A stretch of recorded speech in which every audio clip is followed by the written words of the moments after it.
সব সময় এই দুর্ঘটনাগুলো কেন আমার সাথে হয় আমি নিজেই বুঝতে পারি না। আমি যখনই কোনো একটা বিষয় নিয়ে খুব বেশি এক্সাইটেড থাকি তখনই সেটা কোনোভাবে না কোনোভাবে নষ্ট হয়ে যাবেই।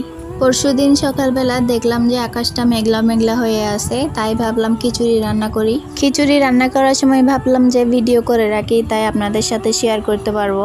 সেই ভিডিওর জন্য আমি সবকিছু ঠিক করে রাখি, ক্যাপশন ভয়েস সবকিছু ঠিক করে রাখি, কিন্তু মাঝখান দিয়ে ভিডিওটা আমার ডিলিট হয়ে যায়। সেইটা আমি তখনই দেখতে পারি যখন আমি ভিডিওটা এডিট করতে গিয়েছিলাম। জাস্ট কয়েকটা ক্লিপ ছিল, তাই আপনাদের সাথে শেয়ার করেছিলাম ওই দিন। তখন মনটা অনেক খারাপ হয়ে গিয়েছিল। তো যাই হোক, আজকের ব্লগে ফিরে আসি।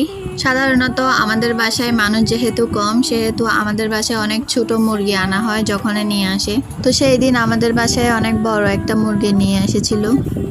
তো সেটা পরিষ্কার করে কিছুটা রান্না করেছিলাম আর কিছুটা ফ্রিজে রেখে দিয়েছিলাম। সেটাই আজকে বের করে রান্না করতেছি। আজকে আর কোনো ভুনা করব না, আজকে চিকেন দিয়ে আলু দিয়ে রান্না করব। প্রথমে যখন আমি রান্না করতাম তখন আমার রান্না একটুও ঠিক হতো না। কোনোদিন লবণ বেশি হতো, কোনোদিন মরিচ বেশি হতো, মজা হতো না।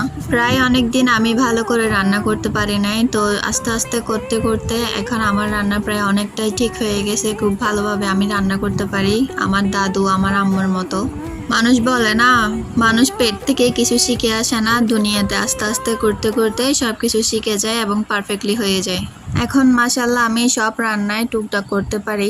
আমি ভাজা করা মুরগি ছাড়া খেতে পারি না, কিন্তু আলু আর মুরগির ঝোলটা অনেক বেশি ভালো লাগে, তাই আমি ঝোল করে রান্না করেছিলাম। যেহেতু আমাদের সাহেব এরকম রান্নায় পছন্দ করে, তাই তাকে ভাজা ছাড়াই রান্না করে দিয়েছিলাম। দেন আমি আমার জন্য কিছু মাংস ভেজে রেখেছিলাম। এখন আমি মুরগির ঝোল আর ভাজা চিকেন দিয়ে আর আলু দিয়ে খেতে পারবো ভালোভাবেই। তো আজকে এই পর্যন্তই। আল্লাহ হাফেজ, সবাই ভালো থাকবেন, বাই।